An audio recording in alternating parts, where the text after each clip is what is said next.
Gloria a Dios. Seguimos glorificando a nuestro Dios Todopoderoso, que nos permite por Jesucristo, nuestro Redentor, poder establecer su orden en nosotros y nuestra gratitud porque Él nos ha libertado.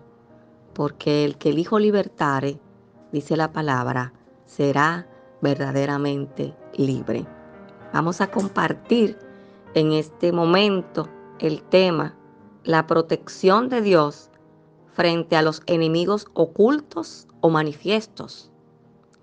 Vamos a empezar haciendo una referencia de los casos en que la Biblia nos muestra de siervos de Él que tuvieron enemigos manifiestos y también enemigos ocultos.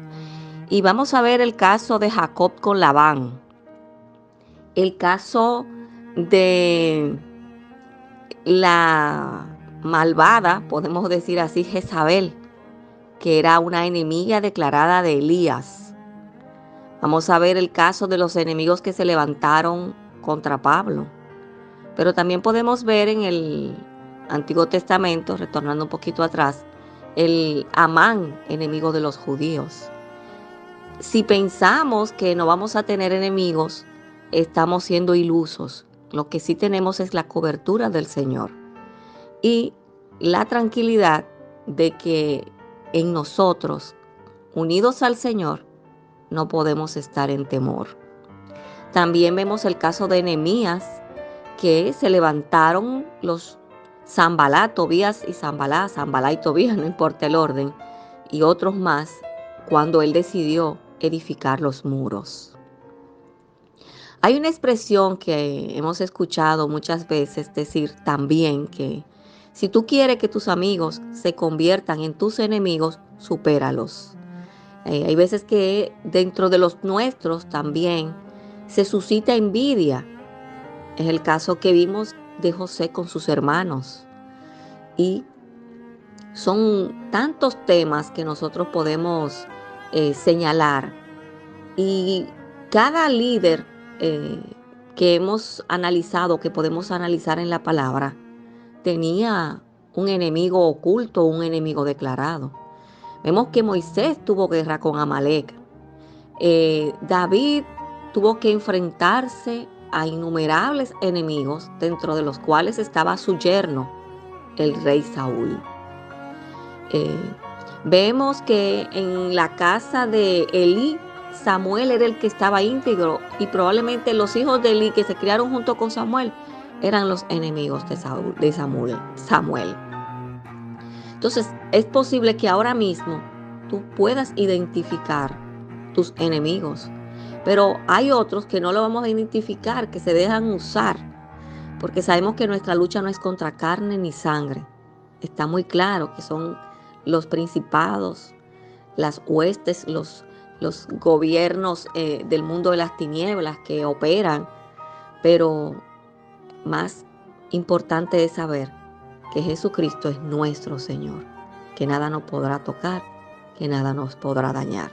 Esto es así, una simple introducción de estos temas que los necesitamos, porque la iglesia de Cristo está en marcha.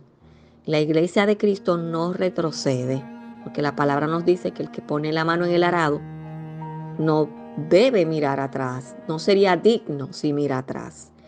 Y el reino de los cielos es de los valientes, y estos son los que lo arrebatan. Y hay personas que tienen problemas del temor, que tal vez no sea por falta de fe, tal vez sea por algunas conductas aprendidas, inseguridades que probablemente vienen de la infancia, pero no soy psicóloga y no vamos a tratar esos temas. Pero lo que sí es que Jesucristo sana el pasado y el presente. Jesucristo nos liberta de conductas mal aprendidas que pueden repercutir en un presente que no sea de victoria, que no sea de abundancia, que no sea en su plenitud de gozo. Este evangelio es para que nos los disfrutemos. Y con temor usted no disfruta nada. Es posible que usted tenga en la mesa una comida que le resulta muy rica, pero si usted tiene temor de que puede estar envenenada, de que pudieron echarle algo, de que tantas cosas, usted no va a disfrutar esa comida. Entonces, este evangelio es para que lo disfrutemos aquí en la tierra, porque ahora es el tiempo. Vamos a empezar viendo el caso de Jacob y Labán. Ustedes, los que estudian la palabra, saben que Jacob se interesó en Raquel y estuvo dispuesto a servir por ella 7 años. Hizo un trato con Labán. Esto lo podemos buscar en Génesis 29. Pero sucede que le entregaron la que no era la esperada por Jacob. Le entregaron a Lea. Y él estuvo dispuesto a trabajar 7 años más por la que él entendía amaba su corazón. Y si nosotros buscamos en Génesis 29, en el capítulo 25, dice, venida la mañana, he aquí que era Lea. Y Jacob dijo a Labán, ¿qué es esto que me has hecho? ¿No te he servido por Raquel? ¿Por qué pues me has engañado? Y si nosotros vamos al capítulo 30 de Génesis, en el versículo 25, vamos a ver que aquí nos dice que aconteció que cuando Raquel hubo dado a luz a José, a Jacob dijo a Labán, envíame e iré a mi lugar y a mi tierra. Ya cuando Jacob entiende, y que también fue lo que el Señor le había hablado, según dice la palabra, que era tiempo de que él saliera, porque Dios había enriquecido a Jacob y Labán y los cuñados de Jacob lo estaban viendo mal, porque Dios estaba con él. Pero también la palabra nos dice en Génesis 30:30 que Labán había sido bendecido a causa de Jacob. Usted y yo somos bendición donde vamos. Donde llegamos, llevamos la prosperidad porque tenemos la gracia de Dios. Y aquí dice, porque poco tenías antes de mi venida y ha crecido en gran número. Y Jehová te ha bendecido con mi llegada. Y ahora, ¿cuándo trabajaré también por mi propia casa? Es decir, ya llevo 14 años sirviéndote. Tú has sido prosperado a través de mí porque Dios está conmigo. Ahora yo necesito irme. Pero si nosotros vemos en Génesis 31:3, Él establece que Él está actuando en obediencia, que Él va a salir de la casa de Labán, de su territorio, porque ya llegó el tiempo de Él salir. Entonces nosotros tenemos que también entender, ser entendidos de cuándo es el tiempo en que estamos en determinado lugar. Y esto como una nota al margen, porque hay que aprender a evitar los problemas y no para siempre estará caído el justo. No para siempre va a prosperar el engaño. Tendrá su fecha de término. Y en Génesis 31:3 dice, también Jehová dijo a Jacob, vuélvete a la tierra de tus padres y a tu parentela, y yo estaré contigo. No importa en qué lugar estemos, donde quiera que están los hijos de Dios, el Señor está con usted y está conmigo, está con nosotros. Si nosotros vemos en este mismo capítulo 31 de Génesis, en el versículo 7, dice, y vuestro padre me ha engañado y me ha cambiado el salario 10 veces, pero Dios no le ha permitido que me hiciese mal. Es decir, tú me has engañado, pero yo estoy vivo, yo tengo fuerza. Tú me has engañado 10 veces. Me has cambiado el salario. Pero llegó el momento de partir. Y Jacob salió con sus riquezas, con lo que Dios le había dado.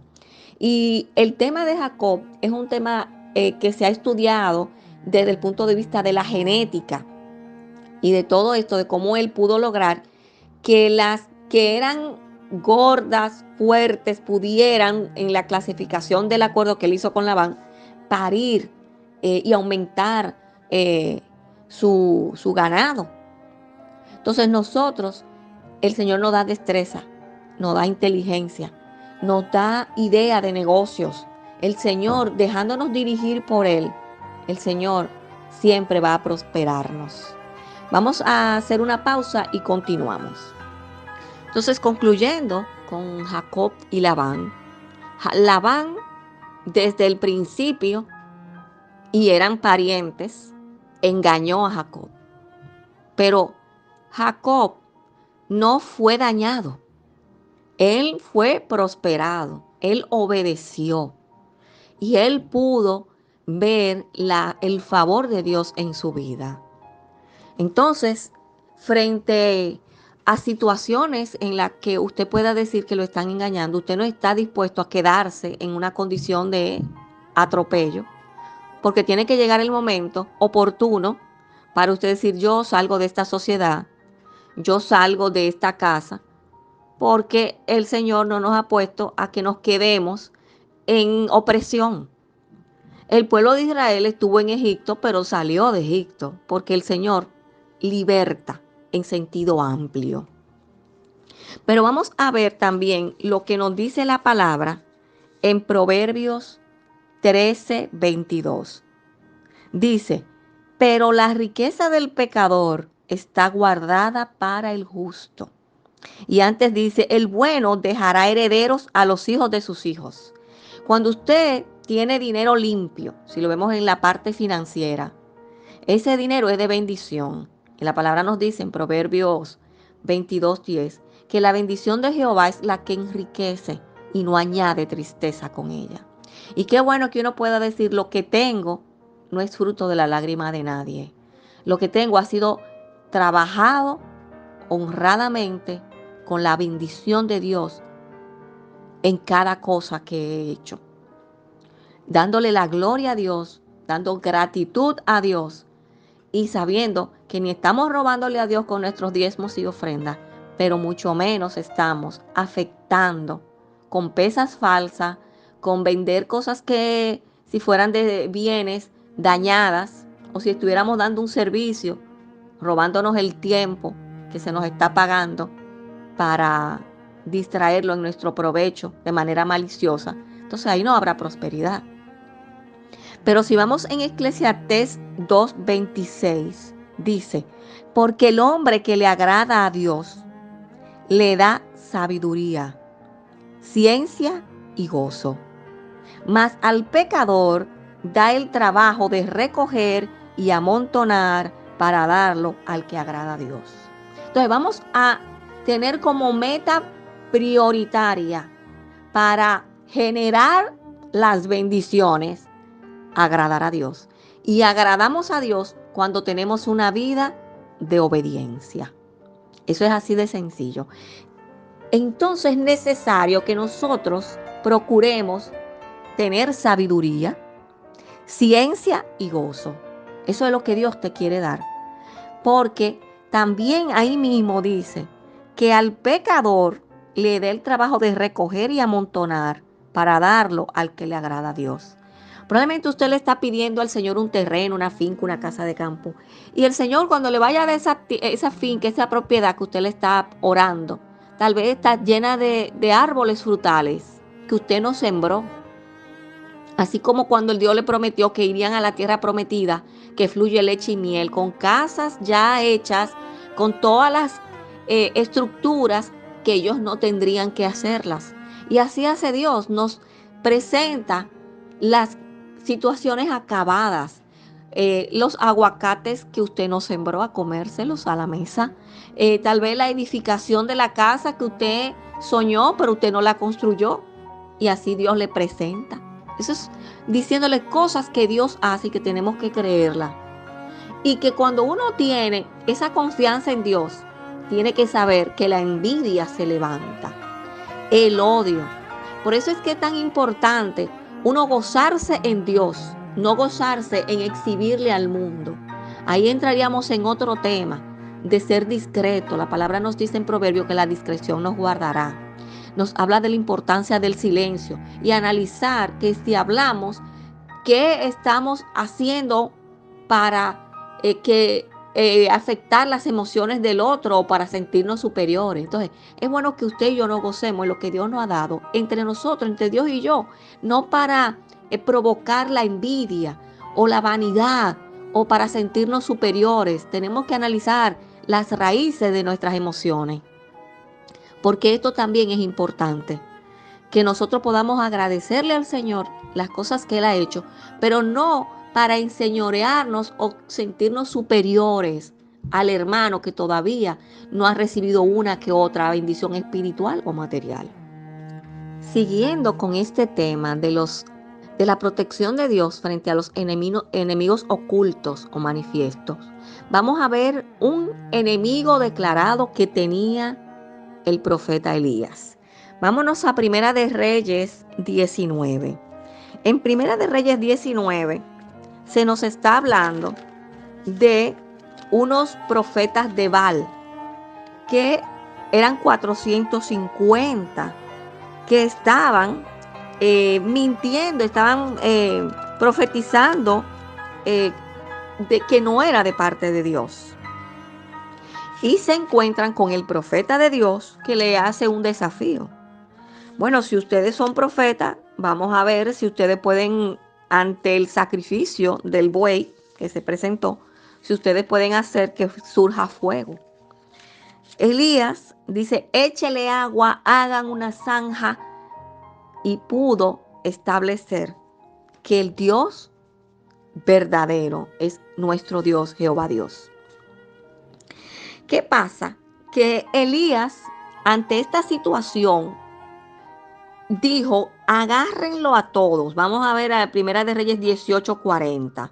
Y les dijo, prended a los profetas de Baal. Agárrenlos. Prenderlo, agárrenlo. Para que no escape ninguno. Y ellos los prendieron y los llevó Elías al arroyo de Sison. Y allí los degolló. Ahí Elías mató a todos esos falsos profetas. No dejó ninguno. Pero había una aliada en el poder de esos falsos profetas. Y era Jezabel, la perversa Jezabel, como nos lo relata la palabra, que era la esposa del rey Acab. El rey Acab, por lo visto, era casi un sello gomígrafo, como uno dice, porque la que tenía la batuta, el poder, el control, era ella. Y miren qué sentencia da ella al profeta de Dios, a Elías. Vamos a Primera de Reyes 19. Acab dio a Jezabel la nueva de todo lo que Elías había hecho y de cómo había matado a espada a todos los profetas. Entonces envió Jezabel a Elías un mensajero diciendo, así me hagan los dioses y aún me añadan, si mañana a estas horas yo no he puesto tu persona como la de uno de ellos. Elías se dejó intimidar, se fue y se escondió. Y le dice el Señor, mira, solamente yo he quedado como profeta. El Señor dice, no, espérate, hay más profetas. Hay veces uno cree que uno es el único, pero el Señor siempre tiene quien le sirva en abundancia. No era solamente Elías, aunque él pensaba, él se esconde. Pero Dios le puso tareas a Elías, trabajo, mira, ve a esto, unge a esto, aquello. Si usted se lee todo este capítulo 19 hasta el versículo 18. Entonces, esa palabra de Jezabel contra Elías quedó inoperante, porque Jezabel no era quien para entorpecer los propósitos de Dios. No era quien para venir a obstruir lo que Dios está haciendo. Que es lo que nosotros tenemos que también analizar, que es una expresión que Pedro, cuando la conversión de Cornelio o cuando Cornelio fue presentado el Evangelio de Jesucristo, porque dice que él era piadoso, que él decía, mira, yo no puedo entender esta visión de comer estos animales inmundos. Y el Señor dijo, mate y come, pero él entendió que la visión se estaba refiriendo a los gentiles. Y ahí mismo, en ese capítulo del libro de Hechos, dice, ¿quién soy yo para pretender entorpecer a Dios? Y usted y yo tenemos que estar claro en esa palabra. Nadie es quien para entorpecer los propósitos de Dios, independientemente del poder político, económico, social o de alianza con las huestes de maldad. No importa. Usted va a llegar a Roma. Como dice Pablo, es necesario que yo llegue a Roma. No se va a perder nadie aquí. En esta embarcación solamente el barco va a perecer, va a ser destruida la nave. Pero el Señor me ha dicho que todos seremos protegidos porque es necesario que yo llegue a Roma. Es necesario que los propósitos de Dios se cumplan en su vida y en la mía. De ahí que lo que Dios ha establecido se cumple, y más usted y yo que hemos decidido que sus propósitos se cumplan en nuestras vidas. Esto tiene que ser palabra de fortaleza para usted y para mí. Y como le decía, esa palabra de Jezabel, la que se creía la poderosa, quedó por tierra. No sabemos qué pasaría en ese sentido con esa maldición que ella entiende, porque ella estaba tan segura de que ella estaba dispuesta a que le hagan peor si ella no cumplía su palabra de que Elías se le cortara la cabeza, fuera degollado. Entonces, si usted chequea, aquí el Señor le manda trabajo a Elías. Mira, sal de la cueva, que tú tienes tareas que hacer.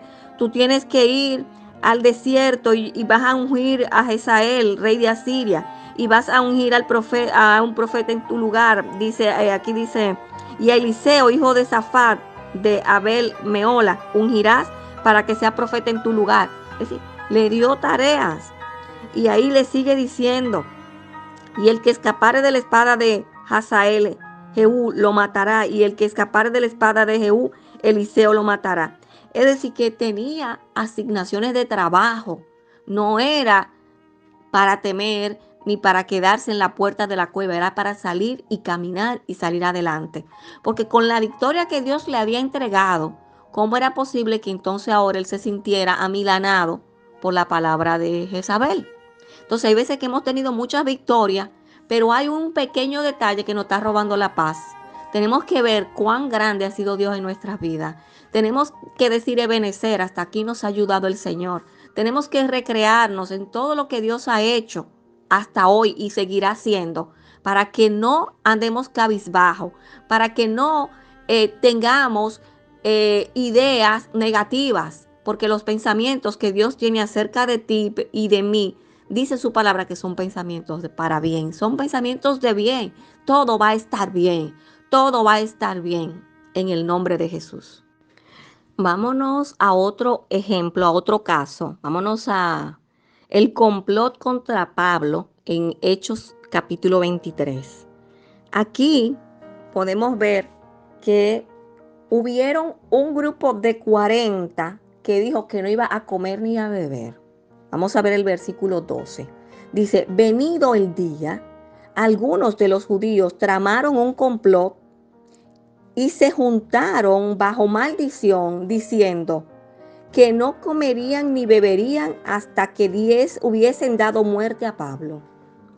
Usted y yo, no nos quita la vida nadie que el Señor no se lo haya autorizado. De ahí que nuestra vida esté escondida en Dios. A Pablo dice aquí que eran como 40 en el versículo 13, eran más de 40 los que habían hecho esta conjuración. Un solo hombre y habían 40 dispuestos a matarlo. Y encima de eso, a que ellos no iban a comer ni a beber. Si ellos cumplieron esa palabra, se murieron de hambre, de inanición, porque no se le dio. Porque Pablo tenía que cumplir el propósito que Dios le había entregado, porque Dios es el Todopoderoso. Entonces estos 40 hombres se dispusieron a acabar con Pablo y ellos juraron. Pero vamos a ver qué nos dice el versículo 23 de este capítulo 23 de Hechos. Y llamando a 2 centuriones, mandó que preparasen para la hora tercera de la noche 200 soldados. Es decir, cada centurión tenía a su cargo 100 soldados. Entonces, si son 2 centuriones, iban a ser un equipo de 200 soldados. Pero aparte de esos 200 soldados, estamos hablando de 60 jinetes y 200 lanceros para que fuesen hasta Cesarea y que preparasen cabalgaduras que, poniendo a Pablo, lo llevasen en salvo a Félix el gobernador. Es decir, que por los 40, si dividimos, era posible que hubiera 5 o más, habría que hacer la suma, del ejército que iba a proteger a Pablo de esos 40 que se levantaron contra él. Vamos a suponer que por cada uno de esos 40, el Señor propició alrededor de 5. Vamos a poner que eran más de 5 si hacemos los cálculos de protección. Imagínense usted, Pablo, uno que estaba siendo perseguido, que estuvo preso, la protección. Iba más que un alto funcionario, que un rey, que un príncipe, pero eso somos para Dios. Entonces mire toda la protección. Pero esa protección usted tiene de ángeles. Más hay, porque sus ángeles mandará cerca de ti. Y Eliseo le dice al siervo: voy a orar para que el Señor abra tus ojos para que vea, porque más son los que están con nosotros que los que están con ellos. Es decir, que si nosotros abriéramos los ojos espirituales, el Señor nos despertara espiritualmente para ver cuando usted va por un camino, la legión de ángeles en su favor.